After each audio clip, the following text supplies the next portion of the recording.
పరిమళము నీదేనా నాలో పరవశము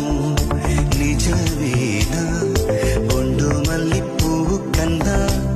తేలికగు నీ సోపు రెండు కళ్ళు మూసుకున్నా లాగు మరి నీ వైపు సొగసును చూసి పాడగాయలా కనులకు మాట రాదుగా అలా వింతల్లోనూ కొత్త వింత నువ్వేనా ఆ అందం అంటే అచ్చంగాను నువ్వే ఏ చిలిపి కళ్ళలోన కలవో ఏ చిగు